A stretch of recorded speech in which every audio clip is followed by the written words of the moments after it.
చంద్రికా గురు కరుణా స్పందితా గంగాజరి ప్రవాహికా బోధామృత ప్రసాదితా సహనశీల భూస్వరూప జ్ఞాన దివ్యదాయక అగ్నివాయు సమ్మిశ్రిత జీవనోద్ధారక అగ్నివాయు సమ్మిశ్రిత జీవనోద్ధారక శరత్కాల చంద్రికా గురు కరుణా స్పందితా. అందరికీ నమస్కారం. మనం ప్రతి శనివారం జరుపుకునే స్వామి భక్తుల సత్సంగానికి శుభాహ్వానం పలుకుతూ మనం స్వామి భక్తుడు చమర్తి జయరామరాజు స్వామితో ఉన్నప్పుడు జరిగిన ఎన్నో దివ్యలీలలు వివరించుకుంటూ వస్తున్నాము.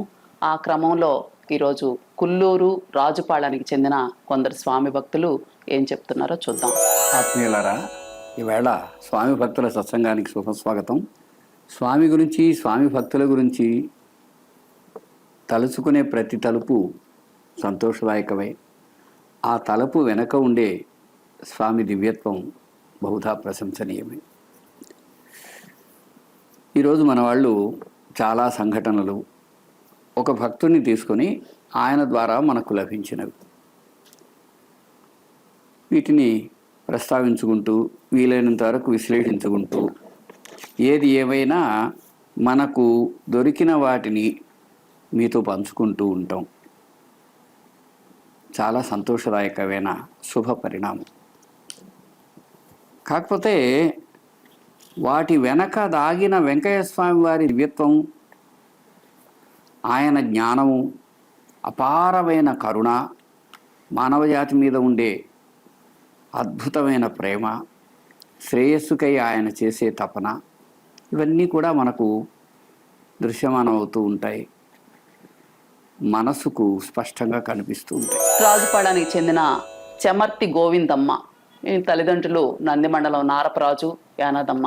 ఈ నారపరాజు గారిని మనం 2010వ సంవత్సరంలో పొదలకూరులో కలిసి మాట్లాడటం కూడా జరిగింది. ఈయన 10-12 సంవత్సరాల వయసు నుంచి స్వామివారు, జయరామరాజు, పెద్దయ్యరాజు వీళ్ళందరితో కలిసి తాను ఆ అడవిలో చుట్టుపక్కల పెన్నబద్వేలు చుట్టుపక్కల ప్రాంతాల్లో స్వామితోటే నేను చాలా రోజులు ఉన్నానని, తనకి స్వామితో ఎన్నో అనుభవాలు, దివ్యలీలలు జరిగాయని కూడా మనకు వివరించడం జరిగింది. 2010 జూన్ 13వ తేదీ రాజుపాళానికి చెందిన నందిమండలం నారపరాజు గారిని పొదలకూరు బస్టాండ్ దగ్గరున్న ఒక అంగట్లో కలవడం జరిగింది. వారు స్వామివారితో రాజుపాళెం, సోమశిల, కరక్కొండ, పెన్నబద్వేలు ఇట్లా ఉన్నప్పుడు చిన్నపిల్లవాడిగా స్వామితో పాటు తిరిగానని, 1960లో స్వామి చెప్పినట్లు వీరికి ఉద్యోగం వచ్చే వరకు స్వామితోనే తిరుగుతూ ఉండేవాడినని చెప్పారు. రాజుపాళానికి చెందిన ఎన్నో విషయాలు నారపరాజు గారు నాడు మనతో పంచుకున్నారు. కానీ అప్పట్లో మనము ఆడియో, వీడియో, విజువల్స్ తీసుకోవడం ప్రారంభించకపోయినందున ఆ సంఘటనలను కేవలం రాసి పెట్టుకోవడం జరిగింది. వాటిలో కొన్నింటిని ఇవాళ స్మరించుకుందాం. స్వామివారు ఒకరోజు అడవిలో నాగంబాయి దగ్గరకు తీసుకెళ్లారు. అక్కడ ఈ నారపరాజు గారు, పెద్దయ్య వీళ్ళందరూ కలిసి స్వామితో వెళ్ళారు. అక్కడ నేరేడు చెట్టు కింద కూర్చున్నాక 15 సంవత్సరాల వయసున్న నేను, స్వామి నేను ఇంకా పెళ్లి చేసుకోను, మీ అమ్మడే తిరుగుతూ ఉంటాను ఇంకా అన్నాడు. స్వామి, అయ్యా నువ్వేందయ్యా పెళ్లి చేసుకోకుండా ఉండేది, మీ ఊర్లోనే ఒక అమ్మాయి ఉంది, పెళ్లి చేసుకో, 2వ సంవత్సరం ఒక అమ్మాయి పుడుతుంది, తర్వాత ఉద్యోగం వస్తుంది అన్నారు. పెద్దయ్య వెంటనే, స్వామి వీడు చదివింది 5వ తరగతే కదా, ఉద్యోగం ఎలా వస్తుంది అన్నాడు. స్వామివారు, ఈయనకు ఉద్యోగం వస్తుంది, మళ్ళీ 2 మగ ఒక ఆడపిల్ల కలుగుతారు, రాబోయే రోజుల్లో ఈయన కుమారుడు నా సేవ చేస్తాడు అన్నారు. స్వామి చెప్పినవన్నీ అలాగే జరిగి వారి పెద్ద కుమారుడు సుబ్బరాజు గొలగమూడిలో కానిస్టేబుల్గా కొద్ది కాలం పనిచేశారు. ఇవాళ నారపరాజు గారు లేరు.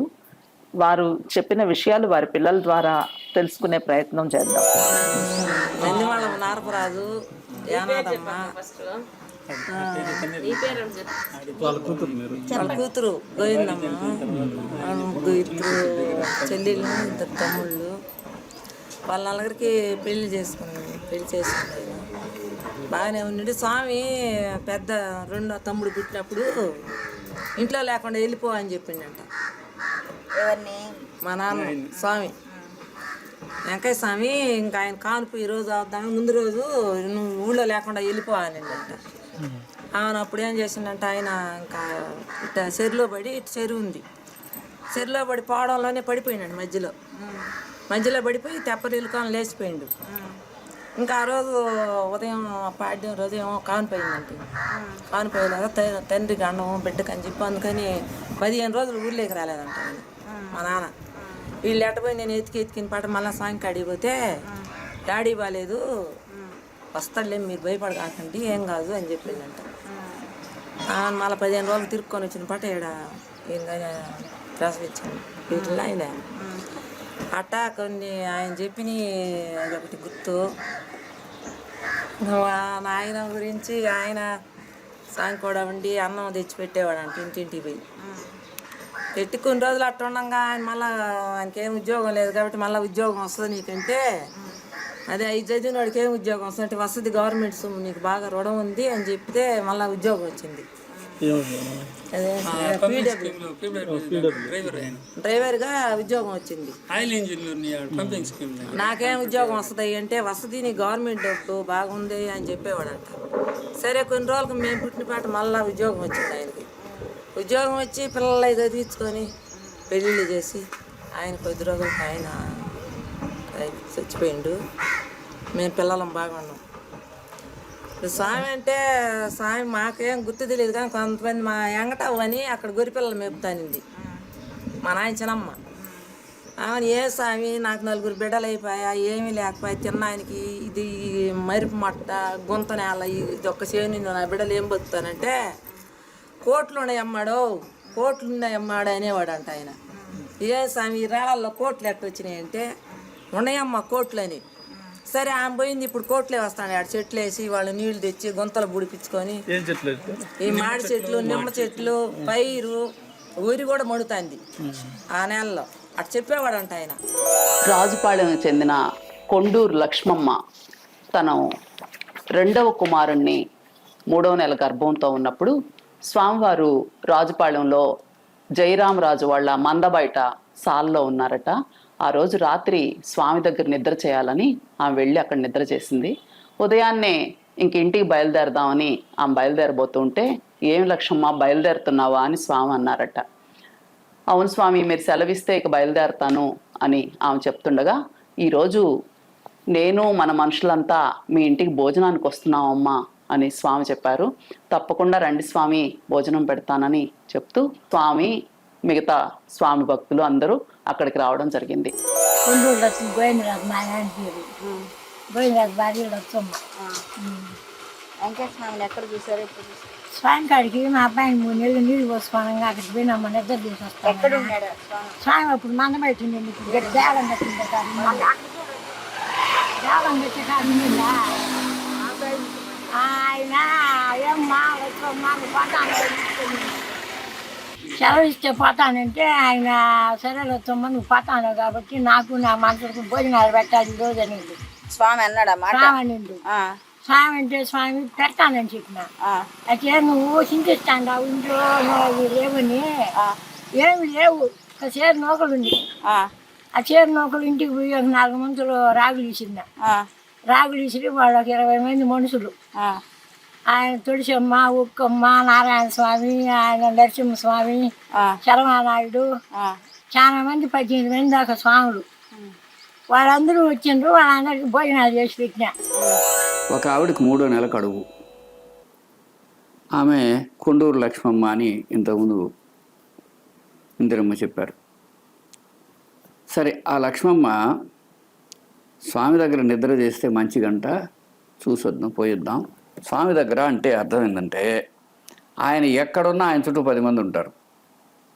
అక్కడికి ఎవరైనా వెళ్ళొచ్చు, ఆశ్రయించవచ్చు, నమస్కరించవచ్చు, కొంతసేపు ఉండి వాళ్ళు ఇష్టమైనప్పుడు వెయిట్ చేయొచ్చు.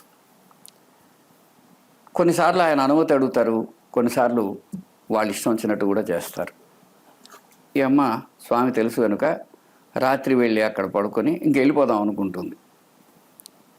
ఆ సమయంలో స్వామి అడిగాడు, అమ్మా లక్ష్మమ్మ ఇంటికి వెళ్దాం అనుకుంటున్నావా అని. అప్పుడు ఎంతైనా ఆమె ఈ భక్తుల సహవాసం చేసి ఉంటుంది కదా, మీరు అనుమతిస్తే అన్నది. అప్పుడు ఆయన అన్నారు, సరే అమ్మా, ఈరోజు నువ్వు మా అందరికీ భోజనం పెట్టాలి అన్నారు. పాపం గతుక్కుమంది ఆవిడ. ఎందుకంటే వాళ్ళ ఇంట్లో కావలసినవి లేవు. ఒక సేరు నూకలు, కొన్ని రాగులు, ఇలాంటివి ఉన్నాయి. నిజంగా ఇక్కడ సంతోషమైన విషయం ఏంటంటే ఆమె ఇంటికి వెళ్ళి ప్రయత్నం చేసింది. వెంటనే అదంత చిన్న పని కాదు. ఆ రాగులను శుభ్రం చేసి ఆ నూకలు పక్కన పెట్టుకొని వీలైనంత ఎక్కువగా 18 మంది ఉన్నారు. అందుకని సంగటి, ఈ నూకలు వేస్తే సంగటి కాస్త తినడానికి ఇంపుగా వస్తుంది. వెంటనే వాటిని సంగటి గెలికింది. దాంట్లో నంచుకోవటానికి ఎర్రగడ్డ కారం, చూస్తే అక్కడ ఒక గుమ్మడికాయ దొరికింది. దాంతో ఒక ఉపహారం తయారు చేసేసింది. చాలా శ్రద్ధగా జాగ్రత్తగా ఆ ఇల్లాలు, ఆ పేదరాలు, ఆ భక్తిలో గొప్పవిడ ఆయనకు ఆ 18 మందితో కలిసి అన్నం పెట్టింది. నిజంగా ఏదైనా సత్సంగము అంటే ఆ విధంగా మనిషిని ప్రోత్సహించగలగాలి. ఏమున్నదని కాదు, ఉన్నదానితో నీ భక్తి, శ్రద్ధ, కృషి, శ్రమలతో ప్రయత్నం చేయాలి. ఆ ప్రయత్నం ఉంది అక్కడ. ఆ ప్రయత్నం స్వామి ఆమె చేత చేయించి గొప్ప సాఫల్యాన్ని వాళ్ళకు ప్రసాదించారు. ఆ విధంగా ఏమాత్రం అవకాశం లేని చోట కూడా ప్రయత్నం చేసిన ఆమె ధన్యురాలు. మన ఇంట్లో మనకు అన్ని అవకాశం ఉంటే చేయటం కాదు, ఏ అవకాశం ఉన్నా లేకపోయినా ప్రయత్నం చేయటం. నా భక్తుల ఇంట్లో అన్నవస్త్రాలకు లోటుండదు, వాళ్ళ యొక్క సత్సంకల్పాలు నేను నెరవేరుస్తాను అన్న మహాత్ముల మాటల్ని మనం ఇక్కడ గుర్తు చేసుకోవచ్చు. ఈ విషయాలు వెంకయ్య స్వామి భక్తులలో అనేక మంది విషయాల్లో జరిగాయి.